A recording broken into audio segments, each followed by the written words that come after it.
बहुत मुश्किल सिचुएशन में बैठे हुए हम सब भी। नमस्कार, आदाब, सत श्री अकाल, जय भीम, जोहार। मेरा नाम है नवीन कुमार। जंतर मंतर से आई हुई तस्वीरें दिल दहला देने वाली हैं। आपकी नजरों के सामने से भी गुजरी होंगी।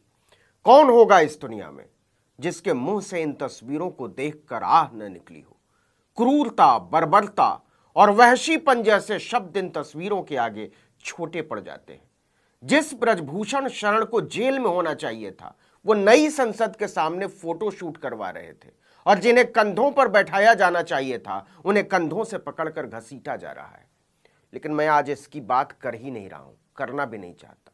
मैं आज अपने आप से सवाल पूछना चाहता हूं, आपसे सवाल पूछना चाहता हूं, सवाल पूछना चाहता हूं मीडिया संस्थानों से, सवाल पूछना चाहता हूं पत्रकारों से, प्रोफेसरों से, वकीलों से, अभिनेताओं से, निर्देशकों से, फिल्मकारों से, कलाकारों से। पूरा देश हमारे साथ में, हमें पता है, लेकिन फिर भी क्योंकि हम बच्चे हैं, हमने कभी ये पहले देखा नहीं है। ये हुआ ही क्यों?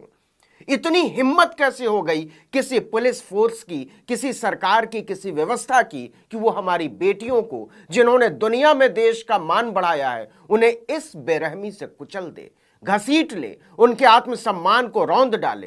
कैसे हुई हिम्मत? क्योंकि हम सब मुर्दा नागरिकों के झुंड में तब्दील हो चुके हैं। हमें फर्क पड़ना बंद हो चुका है। हम इतने सुखी, संतुष्ट और सभ्य हो चुके हैं कि अपने सामने हो रहे जुल्म पर हम लाश की तरह शांत पड़े रहते हैं। और जब मैं हम बोल रहा हूं तो इसमें अपने आप को भी शामिल कर रहा हूं। मैंने टीवी के एक से एक स्वनाम धन्य एंकरों के ट्विटर देखे, जो चैनलों पर नारी स्वाभिमान पर रोज घुट्टियां पिलाते नजर आते हैं और आती हैं। लगा किसी ने तो लिखा ही होगा मेरा दिल रोया है, किसी ने तो लिखा होगा यह बर्दाश्त के लायक नहीं है, किसी ने तो लिखा होगा यह बर्बरता है, किसी ने तो लिखा होगा यह भारतीय लोकतंत्र के माथे पर कलंक है। लेकिन मुझे निराशा हाथ लगी। हमें नहीं पता कल आने वाला हमारा कैसा होगा, अच्छा होगा, बुरा होगा, जिंदा होंगे, मरे होंगे, हमें कुछ भी नहीं पता है। एक से एक अभिनेता जिन्होंने संसद की नई इमारत पर लोकतंत्र की बलाएं ली हैं, सबके बयान खोजे। उनके भी जिनके फिल्मों के बहिष्कार का ऐलान कर दिया था नरेंद्र मोदी के शिष्यों, साथियों और समर्थकों ने, और उनके भी जो राष्ट्रवाद की भावना को लेकर बहुत उत्साहित रहते हैं। वो अभिनेत्रियां जो नकली लक्ष्मीबाई बनकर स्त्रीवाद की घुट्टियां पिलाती रहीं। किसी एक का नाम लेकर हम इस मुद्दे को छोटा बनाने से बचना चाहते हैं। लेकिन बड़े बड़े खिलाड़ी क्या कर रहे हैं, जो नीलाम होते हैं हर साल करोड़ों रुपए में। हथौड़े की टन पर अरबों रुपए के खेल में बिक जाने वाली आत्माएं भी खेल भावना के खोखले सिद्धांतों पर फेंक सकते थे दो चार अल्फाज। लेकिन अरबों रुपए के प्राइस टैग की जिंदगी जो चीज सबसे पहले छीनती है, वो है आपके दिल की आवाज। और केवल छीनती ही नहीं है बाबू, खरीद लेती है। और इस बाजार में आदमी बड़ा चाहे जितना नजर आए, लेकिन उसके लिए राष्ट्रवाद भी किसी नूडल्स की तरह होता है, और राष्ट्रद्रोह भी। और नूडल्स के कारोबार में किसी को भी कुचल देने के दृश्य दर्द नहीं पैदा करते, सिर्फ सूचना पैदा करते हैं। और सूचनाएं कोलाहल, क्रोध या करुणा कुछ भी नहीं जगाती। रेसलिंग की है और 1 महीने से सिर्फ न्याय के लिए बैठे हैं, सच्चाई की लड़ाई लड़ रहे हैं हम सब, लेकिन न्याय दिलवाने के बजाय और बहुत सारी चीजें हो रही हैं। क्या वाकई ये शाहरुख खान, ये आमिर खान, ये सचिन तेंदुलकर, ये अमिताभ बच्चन, ये महेंद्र सिंह धोनी, ये विराट कोहली, या फिर कंगना रनौत, रणवीर सिंह, रणवीर कपूर, ये केरला स्टोरी बनाने वाले, ये कश्मीर फाइल्स बनाने वाले, ये अनुपम खेर, ये किरण खेर, ये हेमा मालिनी, ये परेश रावल, ये करण जौहर, ये फराह खान, ये अरिजीत सिंह, इन लोगों को क्या सचमुच में पता नहीं है कि क्या हुआ है, क्या गुजरी है, क्या टूटा है, क्या बिखरा है? या फिर ये जानबूझकर अनजान बन रहे हैं? और अनजान बन रहे हैं तो किस वास्ते? क्या हासिल करना बचा रह गया है? दौलत, शोहरत, रुपया, मकान, दुकान या आराम? और अगर इसका जवाब है इनमें से कुछ नहीं, तो फिर जंतर मंतर से उठाई गई बेटियों को पूछने का पूरा हक है कि आप वाकई जिंदा बचे हुए हैं या तब्दील हो चुके हैं चलती फिरती लाशों में। पूछने का हक है कि आप पर लुटाई गई अशरफियों में वो कौन सा चुंबक लगा था जिसने आपकी जुबान को एक बेगैरत पलटन, एक बेहया सत्ता और एक बेपरवाह बादशाह की चौखटों से चिपका दिया। इस देश के विश्वविद्यालयों में पढ़ाने वाले अध्यापक, पढ़ने वाले छात्र और छात्राएं, इंसाफ का रोजगार करने वाले वकील, फैसले की तनख्वाह लेने वाले जज, जवानी का जोम दिखाने वाले नौजवान और तजुर्बे की अंगड़ाई लेने वाले बुद्धिजीवी, समाजसेवी, साहित्यकार, कवि, चिंतक, आलोचक, लेखक, पत्रकार क्यों नहीं पूछते मुल्क का मुस्तकबिल बदलने आए जहां पनाह से कि अगर यही है लोकतंत्र का ढंग, अगर यही है संविधान का रंग, यही है न्याय की तरंग, तो इसे चिनवा दीजिए अपने राजमहल की किसी बहरी दीवारों के बीच, वरना आपकी कायर हिमाकतों के खिलाफ सूखते हुए हलक से उठती हुई हिचकियां एक रोज हालात की हवालातों के फाटक तोड़ डालेंगी। देश याद रखेगा इस बात को, जब नई संसद का निर्माण हो रहा था उस टाइम देश की लड़कियों की जो न्याय की लड़ाई थी उसको दबाने की पुरजोर कोशिश की गई थी और संविधान की हत्या की गई थी। एक ही देश में दो चीजें एक साथ हो रही थी और देश के इतिहास में ये बिल्कुल लिखा जाएगा। जो लोग सोचते हैं कि यह जुल्म आखिरी है और उनका नंबर कभी नहीं आएगा, वो गलत सोचते हैं।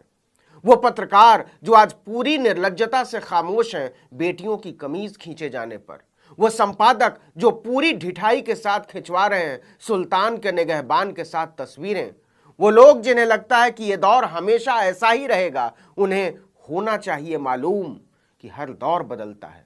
खत्म हो जाते हैं राजा रानी, तानाशाह और उनके चाकर। लोकतंत्र के मसनदों पर विराजे हुए आतंक के जहां पनाहों को इतिहास की किताबें पढ़नी चाहिए। यहां नहीं रहे तुर्क, तैमूर, नहीं रहे पुर्तगाली और डच, नहीं रहे मुगल और मंगोल, नहीं रहे अंग्रेजी साहब और उनकी मेमें, तो आप भी नहीं रहेंगे हमेशा। आप बदल दीजिए संसद को किसी मंदिर में, बैठा दीजिए चुने हुए नुमाइंदों के माथे पर पुजारियों महंतों की टोलियां, लेकिन याद रखिएगा समय सबसे बड़ा शिक्षक है, संघर्ष सबसे बड़ी अदालत और इतिहास सबसे बड़ा मुंसिफ। हर क्रूर, बर्बर और बेलगाम राजा को इस अदालत से गुजरना होता है। आज नहीं तो कल ये होगा, और तब सवाल केवल राजा रानी से नहीं पूछे जाएंगे, तब सवाल पूछे जाएंगे उन पत्रकारों से भी जिन्होंने जहां पनाह के जुल्म की कहानियों पर तरक्की के अफसाने लिखे थे। तब सवाल पूछे जाएंगे उन महानुभावों से भी जिन्हें माथे पर बैठाकर नागरिकों ने mega star, superstar, big B और क्रिकेट के भगवान जैसे तमगे दिए, लेकिन उनके लिए नागरिकों की यह कतारें एक भीड़ से ज्यादा, एक झुंड से ज्यादा कुछ नहीं, जिनकी कीमत कभी कभार झरोखों से आकर हाथ हिला देने से ज्यादा कुछ नहीं। उन्हें मालूम नहीं कि अखबारों में छपे हुए उनके रिकॉर्ड, उनकी कमाई और उनकी सफलताएं लोकतंत्र की वजह से हैं। इसी लोकतंत्र ने उन्हें बनाया है और इसी लोकतंत्र ने उन्हें बचाया है, वरना इधर की भीड़ या उधर की भीड़ उन्हें बीच चौराहे पर कभी भी घसीट लेती। अमिताभ बच्चन जी, आप कब समझेंगे कि नूडल्स और चॉकलेट बेचने के अलावा भी आपकी कोई जिम्मेदारी है? शाहरुख खान जी, आप कब समझेंगे कि लोकतंत्र एक जालसाज ऑनलाइन एजुकेशन कंपनी के पैकेज बेचने से नहीं बचता? कब समझेंगे आमिर खान कि लोकतंत्र किसी फिल्म का दुखांत या सुखांत नहीं है, उसे बचाने के लिए पैसा नहीं दिल लगाना पड़ता है।